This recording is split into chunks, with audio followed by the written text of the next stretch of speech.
जय भीम दोस्तों। जय भीम। नमो बुद्धाय। नमस्कार। नमो बुद्धाय। हमारे जितने भी फॉलोवर्स हैं सभी को जय भीम। हो या अच्छा हो या सही हो तो आप लोग कमेंट में ज़रूर बताना। कौन सा कहानी? भीम जी का।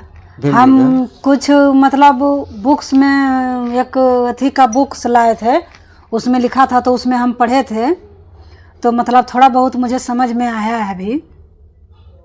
भीम जी का कहानी। भीम जी का कहानी मतलब हाँ, बाबा अम्बेडकर साहब के मतलब जब उन्होंने 5 साल के थे उम्र, 5 साल के भी नहीं, वो 4 साल के कुछ महीने के थे, तब मतलब उनका नानी का घर से जैसे कि बच्चे का ताबीज देता है तो उसके नानी का घर से मतलब ताबीज मिला था। अच्छा। तो वो मतलब इतना वो महान थे क्या उनका तो गुणगान करते करते थक जाओ भी, फिर भी तो उनका मतलब हाँ, ये तो हमको इतना पता है कि उसका जितना गुणगान करो उतना अंत ही नहीं है। मतलब सागर समझ लो, समंदर समझ लो, पर्वत से भी विशाल, समंदर से भी गहरा, इतना उसका अनेक कहानी और प्रेम है। और सब दलित समाज के लिए उनका इतना अथी था, मतलब कि उनका जन्म से ही लक्ष्य था। तो मतलब वो जो ताबीज थे उनके बुक लेने के लिए गया तो वहाँ से वो बोला बुक ऐसे नहीं मिलेगा, मूल्य देना पड़ेगा, और ऐसे भी तुम लोग नीच जाति को तुम लोग बुक देने से मना किया हम लोग का बड़े जाति ने, तो हम नहीं दे सकते हैं। फिर धन सेठराज जी ने बोला देने के लिए हम लोग का, फिर मतलब कि सजा मिल जाएंगे। तो बोला ठीक है, देखो हम तो बालक हैं, तो बालक तो भगवान के स्वरूप होता है, तो इसमें फिर भेदभाव कैसा? बोला हाँ भेदभाव है, तुम नीच जाति का बच्चे हो इसलिए नहीं देंगे। अच्छा। मतलब बच्चे से उनको बहुत टॉर्चर किया, इसीलिए उसको दिमाग में ये बैठ गया था कि दलित समाज को हमको ऊपर उठाना है। अच्छा।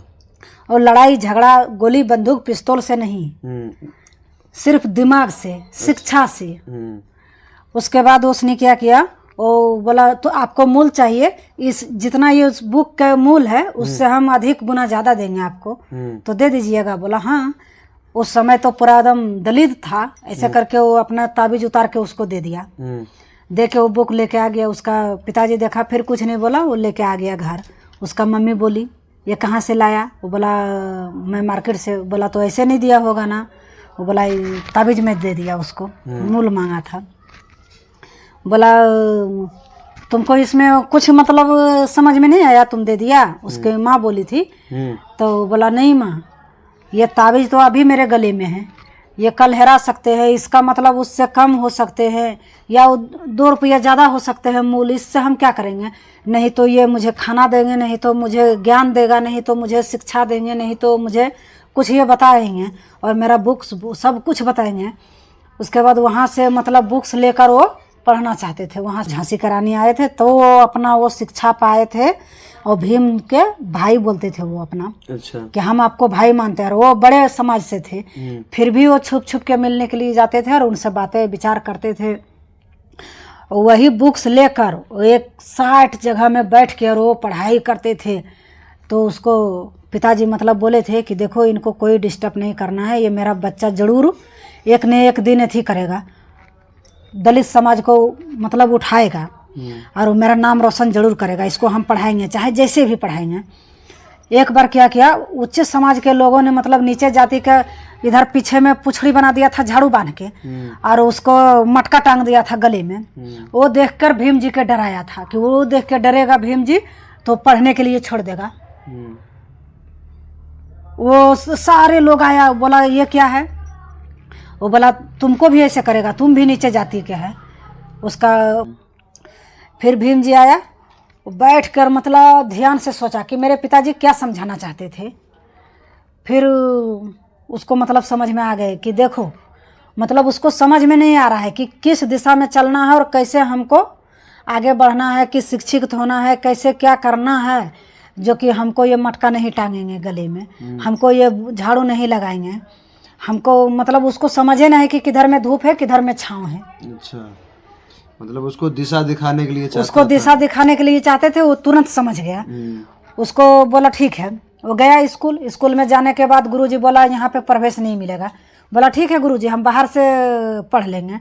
खिड़की का बाहर से वो मतलब देख कर जितना लोग अंदर में बैठे थे कोई आंसर नहीं दिया। वो बाहर से बोला गुरुजी हम इसका आंसर दे सकते हैं। बोला तुम तो सुना ही भी नहीं। बोला हाँ गुरुजी सुनाई नहीं दिया, लेकिन हम इसका आंसर दे सकते हैं, देख लिए ना। बोला ठीक है तुम बता दो। वहाँ से बता दिया। फिर मतलब गुरु भी मतलब पूरा अथी हो गया, भावुक हो गया, पूरा भावुक हो गया कि ये 4.5 साल के बच्चा, इतना दिमाग, इतना बड़ा बड़ा बच्चा, इतना बड़ा बड़ा लोगों के बच्चा के पढ़ा रहा है इतना दिन से, इसका भी समझ में नहीं आ रहा है। और वो खिड़की से बाहर वो बच्चा को 4.5 साल का बच्चा है, उसको भी इतना समझ आ रहा है कि क्या हम किए। बोला ठीक है। दूसरे दिन वो हेड मास्टर से गया, वो बड़ा बड़ा अथी से बात करके ऑफिसर से उसको मतलब अंदर में प्रवेश करवा। बोला ठीक है किसी का साथ तुमको नहीं बैठने देंगे, तुम गेट के अंदर हो सकते हो, तुम गेट के पास बैठो, इधर में सब बच्चे बैठेंगे। वहाँ से भी वो पूरा मतलब सब कुछ करके उसको परीक्षा के जब समय आया तो बोला इसको परीक्षा नहीं देने देंगे, नहीं तो ये पास हो जाएगा, मेरा बच्चे फेल होगा, मेरा नाक कट जाएगा। उसको पता है क्या किया था? छत पे से गिरा दिया था। वो छत पे से गिराने के बाद उसका हाथ पूरा मतलब चोट आ गया था, पैर में चोट आ गया। फिर भी मतलब उसको पिताजी कंधे पे बैठा के उसको परीक्षा देने के लेके गया, और वो ऐसे पैर पसार के ऐसे बैठ गया और ऐसे करके वो लिख रहा था। ऐसे करके लिख के वो परीक्षा दे के और फर्स्ट डिवीज़न लाया। फिर वो